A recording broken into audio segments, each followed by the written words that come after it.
Welcome to SciShow Tangents, the lightly competitive science knowledge showcase. I'm your host, Hank Green. And joining me this week, as always, is science expert Sari Riley.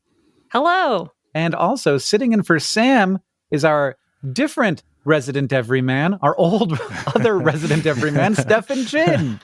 I thought I was going to get introduced first for some reason. So when you said resident science expert, I was like, oh. No panic. Wow. I have to live up to that now. Illustrious. Mm-hmm. Old resident everyman. That I can live up to. Hey, you two. What are you thankful for? Oh. God, I'll go first. That's a hard question. I'll go first. Oh, no. There's so many things. What about just like, I just think that it's so great that humans are like, let's make a music. In fact, I was just inside of my house and my son, we have a piano, and my son started to play just two notes in a 3-note group. And then he made it faster and faster, and it was really low down, and it sort of felt like the beginning of a heavy metal song. And he, like, his tempo just kept increasing until finally it got too fast for him, and he just like slammed on the bottom path. And I was like, you've done it. You've written your first song.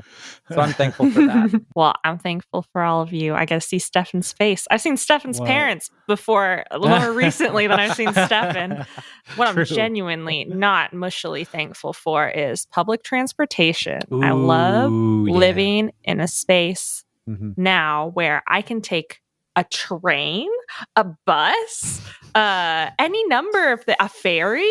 I can take so many different forms of public transit alongside my fellow humans who are just, and yes, there are a lot of things wrong.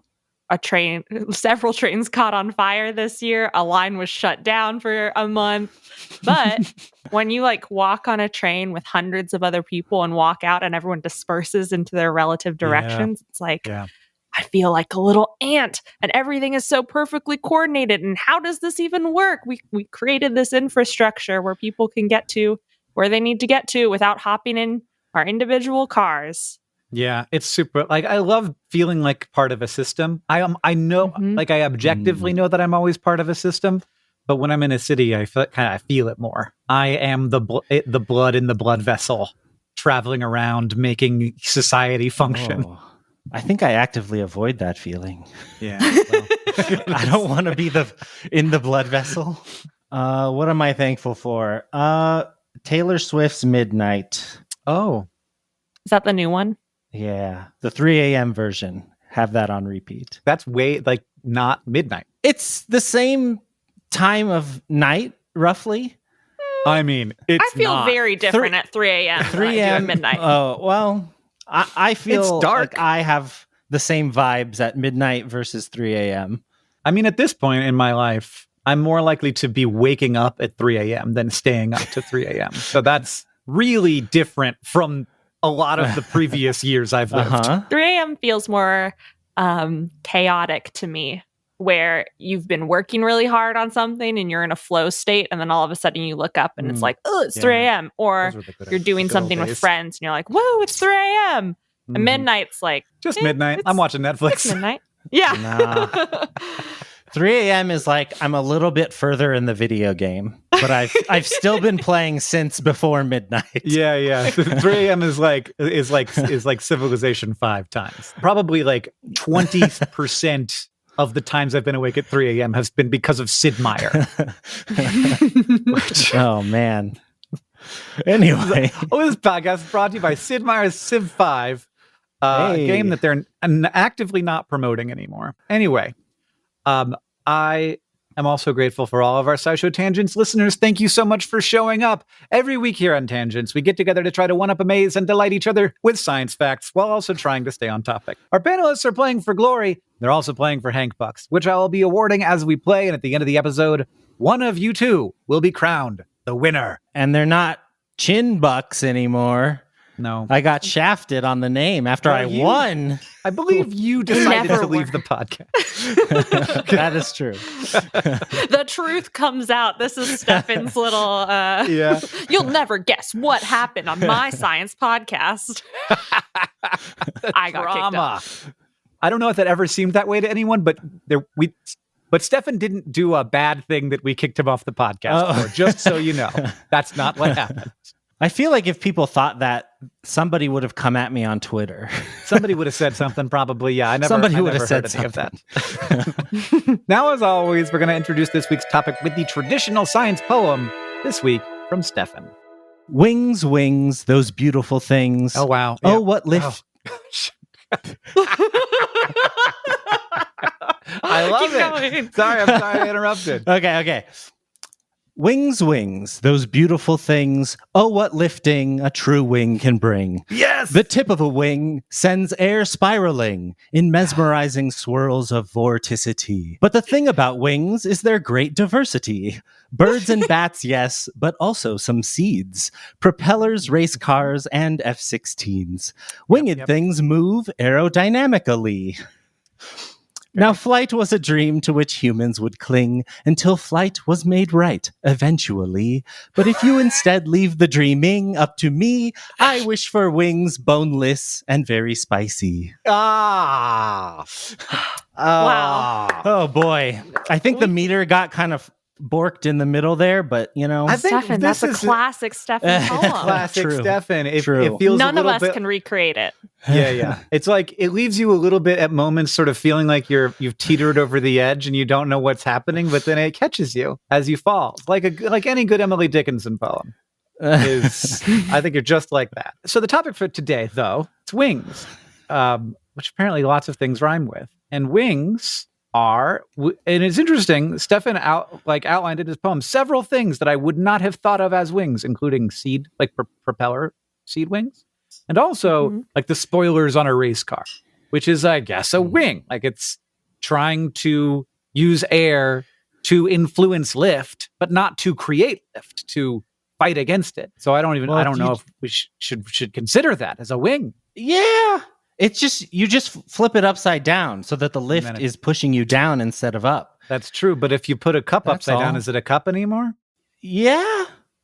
Yeah, it's just an upside down cup. No one questioned me. There was a wing. No, it's a weird thing called a blorble. No liquid can be held in that. That's not a cup anymore. Before this episode, I was like, oh, there are two kinds of wings. There's the wings on the birds and that, like vertebrate wings and airplane wings. And that was it. But as Stefan's poem highlighted, a samara is like the winged seed or fruit. It has a name. And then, I don't know, I'm building off of Stefan's poem mostly.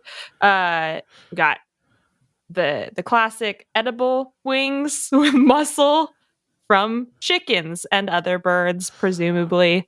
And the most controversial thing that I saw, besides the idea that airfoils are potentially upside down wings, as Stefan mentioned, is that wing is a subset of fin. So whales have fins, which are any sort of, I'm just going to define it with my own body, like an appendage that is attached to a larger thing that produce some sort of lift or thrust. So like there's a physical force going on. And wings are specifically producing lift through air rather than other fluids. But then, I don't know, you can get kind of technical there and be like, well, air is a fluid, water is a fluid, and then a propeller feel like you can have a water wing. Huh? Yeah. So, I don't know. I feel like there's water wings. Does a whale's flipper, is it producing a lot of lift through like aerodynamics, or because they do kind of do a flapping thing too? They propel themselves with it, so it's definitely I don't know enough about physical forces. Can I interrupt and tell you the list of things that people on Twitter who follow me have informed me are not themselves once they are turned upside down? That was fast. Did someone say cup? A number of people did say cup, but I think someone said if you turn a bowl upside down, it's now a cloche. And I don't know what a cloche is, but okay. It's like things in hotels where they're like, your food, sir. Oh, I see. Yeah. Thank you. That's everyone understood that. Yeah. Even if the people who couldn't see you doing the gesture understood your food, sir. Yeah. So things include a bucket hat, which presumably just becomes a bucket if it's upside down. a handstand, which is no longer a handstand if it's upside down. The Life of the Fresh Prince of Bel-Air, which did get turned upside down and was quite different before that. A stalactite, which becomes a stalagmite. I don't know about that one. The letter M, great one. That's now definitely a W.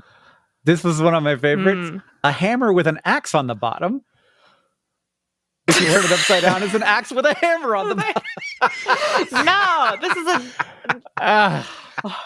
is a horrible question. This is going to be a new question for P4A, and I hate it already. The most common one, which is totally true, a frown. It's a smile. I can get behind most of these, okay? Yeah. But the cup is still a cup. Because when you do that, when you're one of those con artists on the street and you have the 3 cups with the P underneath and you have people guess, it's a game of cups. It's not a cloche game. It's a game of cups. Sherry, do we know anything about the etymology of wings? There are a lot of ways to refer to wings. I think it was something that we very obviously pointed out on an animal because birds are very obvious. And then we're like, what do we call it? So the Latin word for feather or wing was pinna, which gave us the word fin, as it sounds like it. It also gave us the word pen because we used feathers as pens.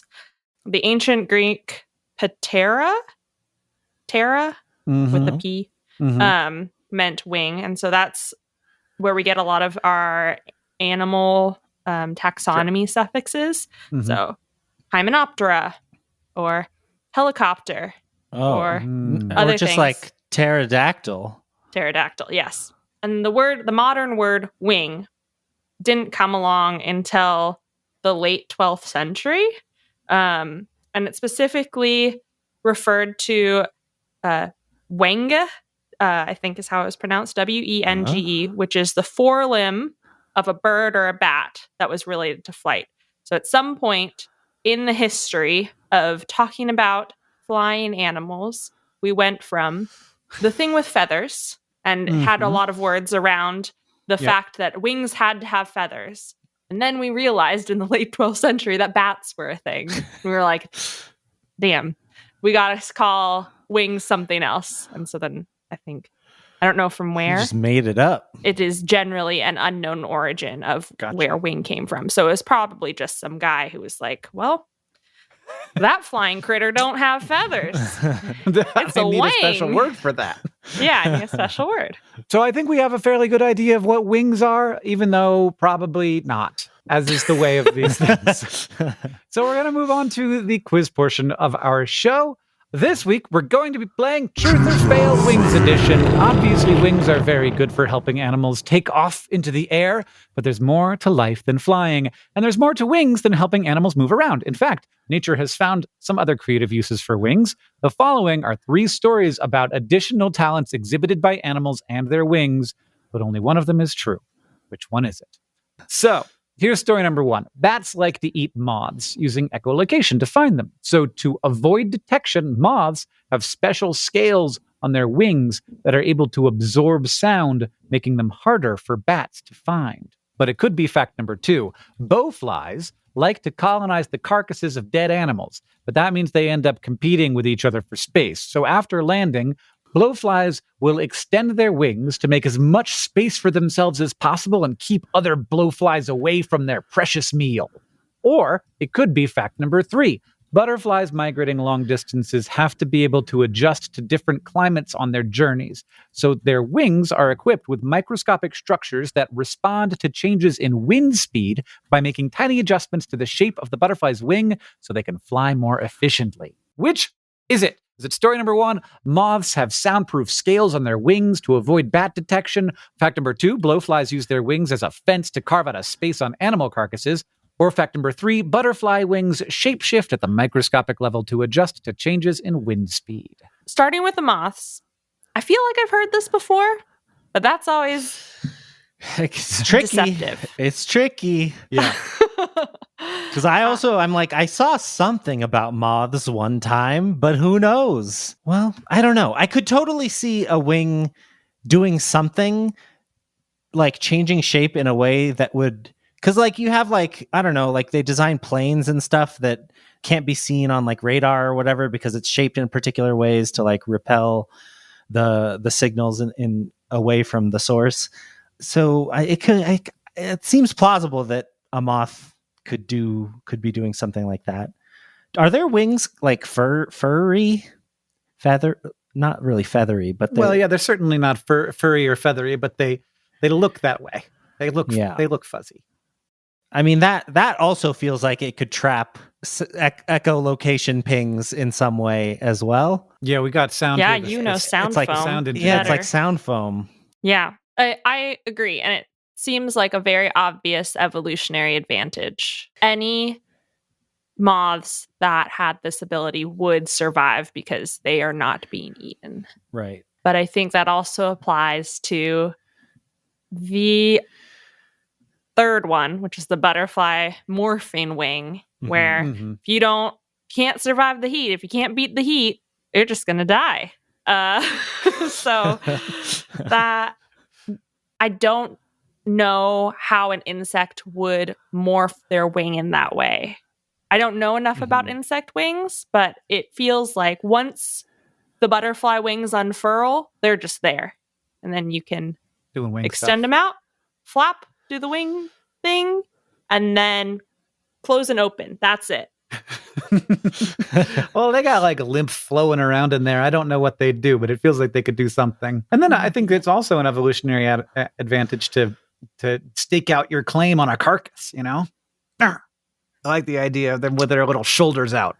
Like me on the train, throwing my shoulders out so people don't stand too freaking close to me. Public transportation is like a carcass, but in a poetic way. Yeah. Yeah. In a really beautiful, loving way that I'm thankful for. Where we're all competing for space and resources, but we're just glad it's there in the first place. This does not make any scientific sense, but when I imagine flies in general, I sort of imagine that they are very welcoming to other flies in terms of food because the food sources are so much bigger than they are usually. And so they're just like, we're all here on this giant peach or whatever. Like, come on down. They're happy to share a meal, I love that. I love the idea that like flies seem gross, but actually they're the most sharing of all the organisms. They're like, there's always enough. That's how it works when you're a fly. I'm going to go with moths, I think, because I have this nagging feeling in my brain that if I don't choose it and it's right, I will be so frustrated with myself. That's a good way to choose, I think. I'm also going with moths. I feel like while I was looking around, I saw something about moths and something about butterflies. So I feel like it's one of those. But I also, moths is the only one that is the one that makes the most sense to me scientifically, I guess. And so we'll go. But I'm going with that. But yeah. We'll see. You don't have to justify yourself anymore, Stefan, because you're both right. I was hoping to maybe throw you off because their bodies are definitely sound confusing. Like they're like stealth, fuzzy. That's why moths are fuzzy and butterflies aren't, because moths are out at night and they have to confuse echolocators, which is wild that there's such an obvious reason for their fuzz. So they have a few different methods to avoid detection by bats, and that includes the furry layer on their body. It absorbs bat ultrasound. Also, the flapping of their wings, like the actual way that they flap their wings, reflects echoes in confusing ways. But the researchers studying moth wings have also found that their wings have scales that are designed to absorb sound. So naturally, that made them curious about whether these scales could be used to make soundproofing materials for us to use. So scientists have tested out how the scales worked when attached to a surface that reflects a lot of sound. They found that the scales could reduce sound by as much as 87%. And now we're going to harvest moths like crazy. Just nail them up all over the recording studio. My moth tapestry. Do we know, are the scales like, is it like a porous thing, or like? It's almost like like the scales, individual scales are almost like layers of flame shapes. So there's like tapers to each one. And I think, and there's depth to it. So I think that lets the sound sort of get in and then not come out. It's like a bunch of iron thrones. Yeah. Just made of It looks to me like ghost hands. Ooh. Just picture ghost hands, everyone. That's what it's like. So blowflies have been observed using their wings while colonizing carcasses of dead animals to ward off fire ants, but not by just shoving at them. They actually buzz their wings at the ants, and other insects also turn to wing buzzing as a defense against predators. So that is a thing that is true. And butterfly wings protect butterflies from rain. So they don't do this cool shape-shifting thing, but they do protect them from rain using microscopic structures on the wing that can break raindrops as they land, which is very important for butterflies, given how heavy a raindrop is to a butterfly wing. One scientist studying the raindrops compared a raindrop landing on a butterfly to a bowling ball falling on a human. So to study how the butterflies survive, researchers used a high-speed camera to watch water drops as they hit a butterfly. And the structures on the wing break the water droplet into smaller drops, and that lessens the amount of impact on the wing and keeps the wing from getting cold as well. So that means you both come out of that with 1 point. Next up, we're going to take a short break, and then it'll be time for the Fact Off.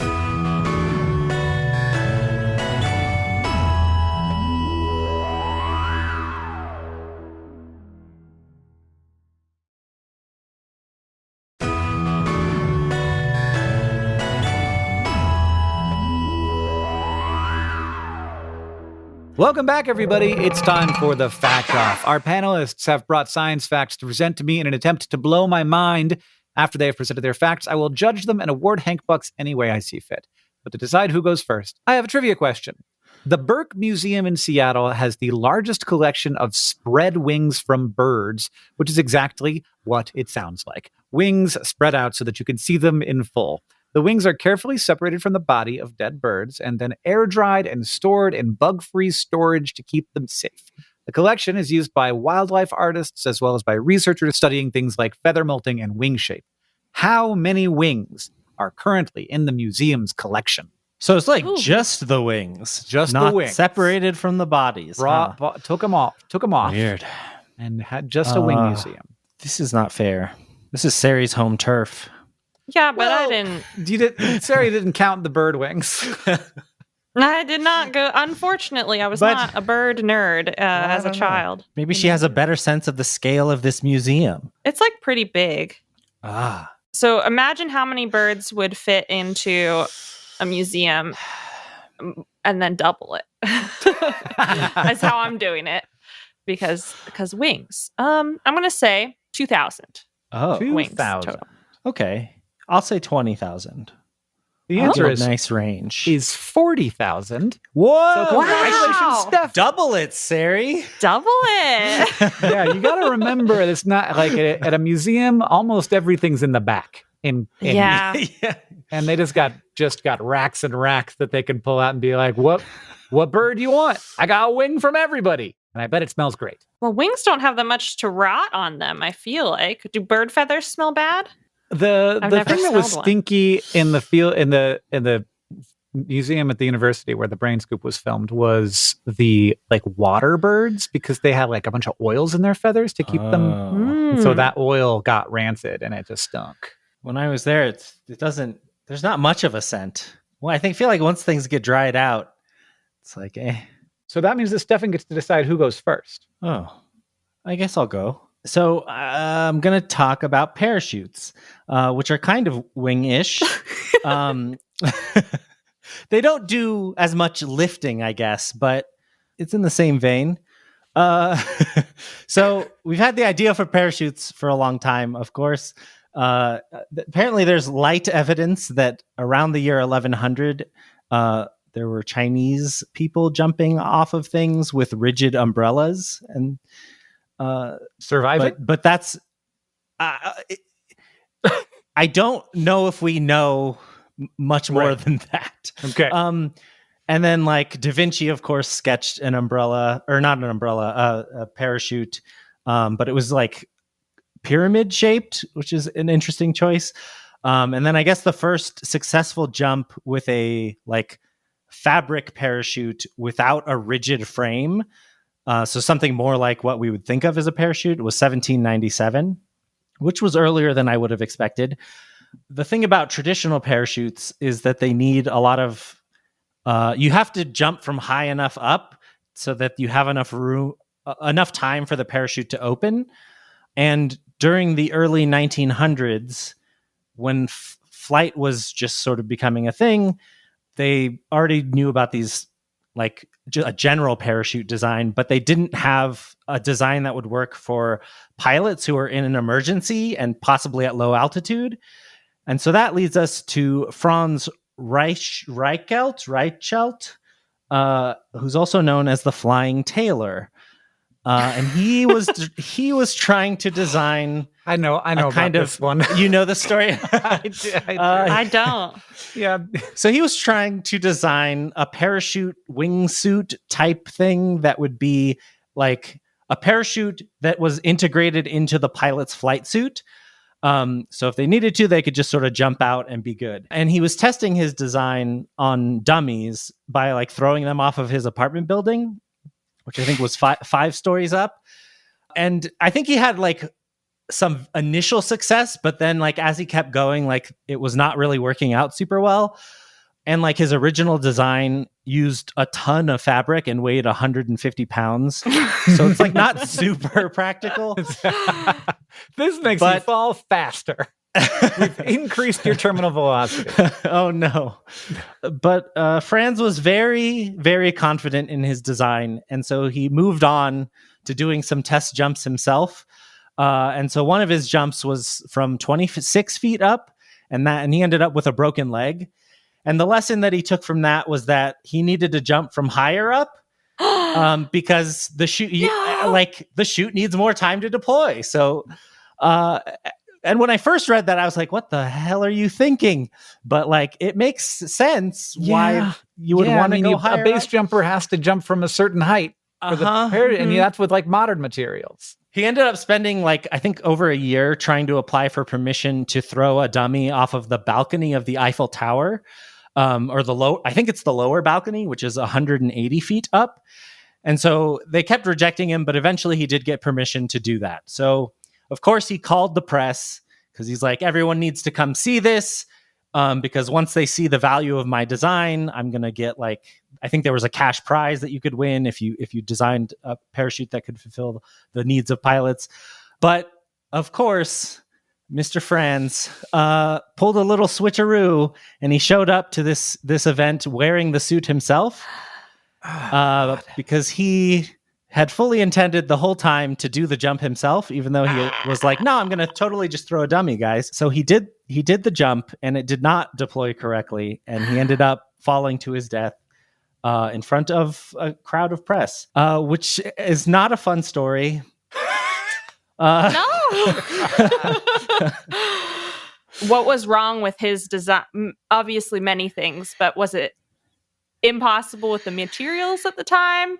Or was it an engineering flaw? Or I don't know. I'm trying to get into his head. Yeah, as far as I saw, I didn't see like a ton of details about his specific design. Like you can kind of see pictures of it, or of like at least one of the versions of it, where it does have this sort of like rigging that looks like it's trying to splay the material out a bit.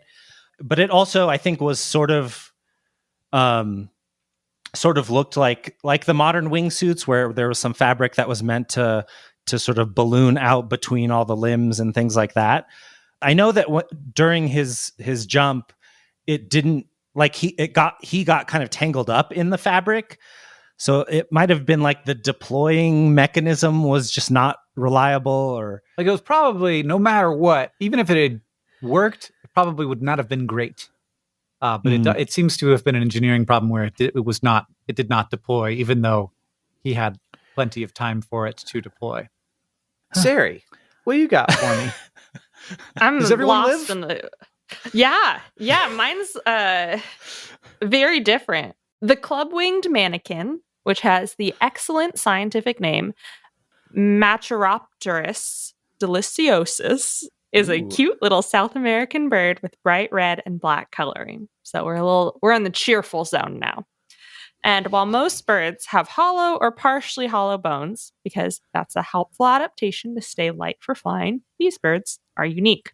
A research team used high-resolution micro-CT scans, which is basically where you take a bunch of x-rays to see slices of an object and then put them together to make a 3D image, to look at the bones of 2 male ClubWinged mannequins. And they published a paper in 2012 showing how the ulna and humerus bones were much more solid than similar-sized birds. Specifically, they had bigger volumes and higher tissue mineral densities. They were really chunky bones. My first thought was that these unusual hefty wing bones are where the club-winged name comes from, but it's not, because we didn't know about these chunky bones until relatively recently. The club actually comes from the weird shapes of several of the biggest feathers on each wing. I think there are 3 different feather shapes in total, and each looks like some sort of cave person or medieval weaponry doodle with a narrower base and a lumpy tip. And these specialized feathers attach directly to the ulna bone, which is one of those extra dense ones. And when a male is trying to woo a female, they lift their wings up and rub these feathers together, vibrating their wings at around 107 cycles per second, which is more than hummingbird wings or rattlesnake tails. It's one of the fastest muscle twitch vibrations that we know of. And in the same way that a cricket rubs its wings together to chirp, but in my understanding, way more technically complicated because of the ridges on these 3 pairs of feathers, this makes short bursts of a high-pitched buzzing sound that is full of raw sexual energy. And to me, it kind of sounds like letting air out of a latex balloon. So instead of being the best they can be at flying, though I think they're still small enough that they can flit around, club-winged mannequins have wings with bulky muscles and solid bones that are specialized to be strong little instruments. And that's just weird because evolution decides to doesn't decide, because the randomness of evolution prioritizes eccentric mating rituals over everything else. Yeah. You've evolved these things meant for flying, and now we're going to make you bad at that, but good at making a sound. Do you know what the fastest twitching muscle is? Like, is this pretty high up there for the vertebrates? I think this is pretty high up there. I don't know what the fastest, but here are some other flaps and muscle movements. A sparrow flaps its wings at 30 beats per second. A relaxed hummingbird is about 65 beats per second.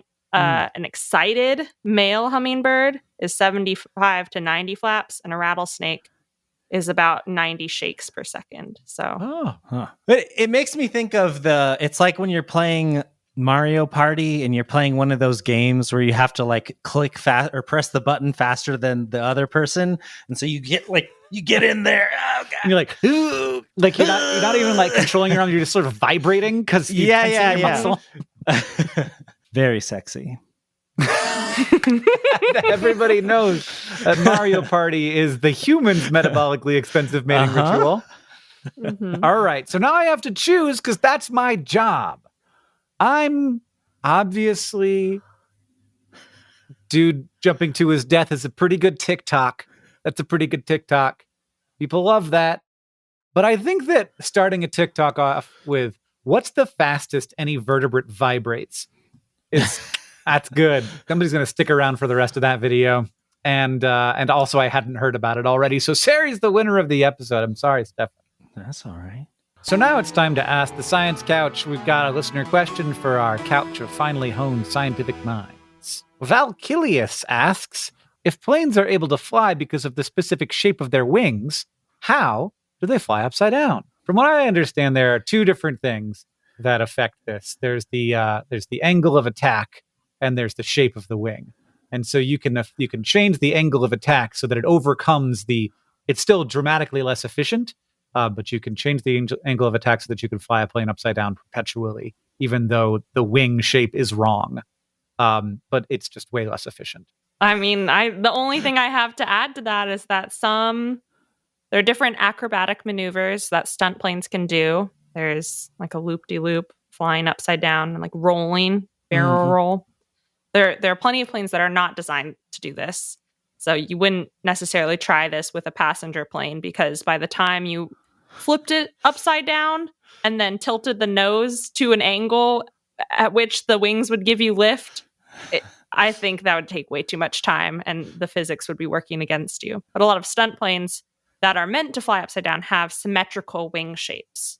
So in addition to adjusting the angle that the plane is flying at to maximize lift or match the lift of a right side up plane, by making the wing shape symmetrical, it's easier to do that upside down without throwing off the balance as much. So even when you're flying right side up, your wing shape is the same as when you're flying upside down. So just to prove that it's not just the wing shape, you can fly a plane with a symmetrical wing. I'm just thinking about the passengers. They don't want to be upside down. That's another huge thing. There's a bunch of people in the plane, and they also don't want to be upside down. And if I've ordered a Sprite, and I go upside down, is it still a cup? I don't know. It's a crisis. I can tell you what it's not is a cup of Sprite. Like it's just a cup. Well, if you want to ask the Science Cat your question, you can follow us on Twitter at SciShow Tangents, where we'll tweet out topics for upcoming episodes every week. You can also join the SciShow Tangents Patreon and ask us on Discord, because who knows what's going on with Twitter. Thank you to Iriandia on Discord, at Kate the Queer Kid, and everybody else who asked us questions for this episode. If you like this show and you want to help us out, it's super easy to do that. You can go to patreon.com/SciShowTangents, become a patron, and get access to things like our newsletter and our bonus episodes.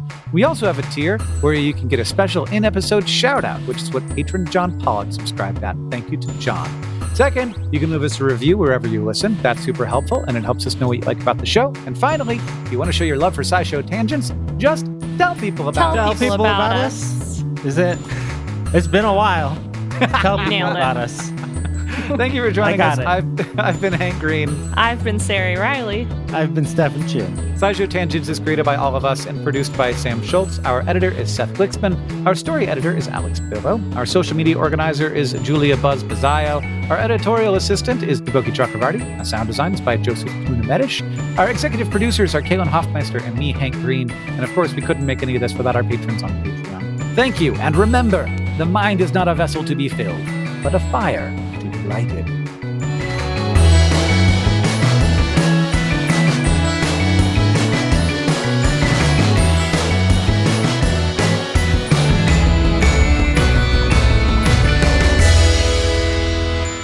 But one more thing.